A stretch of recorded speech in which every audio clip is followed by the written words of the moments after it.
There are a lot of good families in Rochester Hills, Michigan, but all Alex needed was just one. I'm sure you've never received a letter of this nature before, and I'm also quite sure you'll be surprised, albeit unpleasantly, at the circumstances under which I am writing this letter. Alex Shevescu was a student, perhaps the smartest student at Stony Creek High School. His SAT scores were near perfect. He's a very bright young man. Colette Judge was his counselor. When things were crazy at home, he could focus on school, and that made it better for him. I suppose this is where I should delve into a brief summary of my life. My parents divorced when I was 2 years old, and I have not heard from my father since.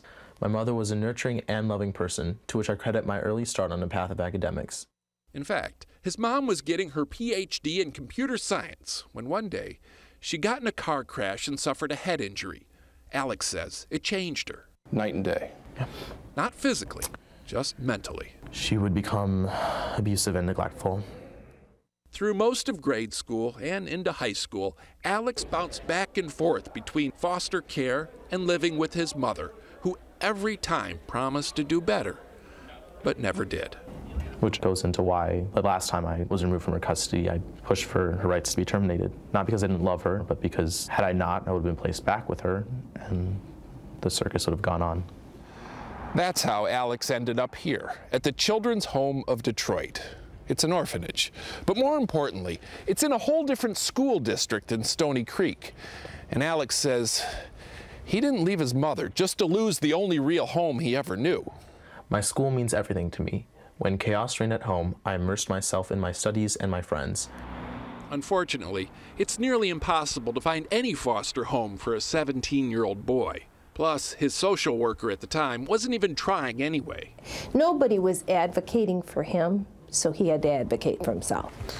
I searched, pulled up, court records, and I started looking up foster care listings.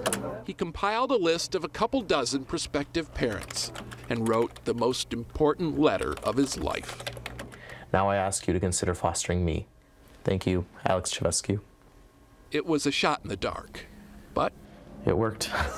Last year, empty nesters Jim and Suzanne Banty took Alex into their home and hearts. We've grown to love him. Really? Yeah, he's a member of the family. We hope he chooses to stay there. Alex did stay. He spent his entire senior year with the Bantys. In fact, the only reason he moved out is because, well, Harvard is in Cambridge, Massachusetts. He started this week and already seems well on his way to finding a new school family. Alex is majoring in economics, although he's not exactly sure what he wants to be when he grows up. Other than a foster parent, of course. Steve Hartman, CBS News, Rochester Hills, Michigan.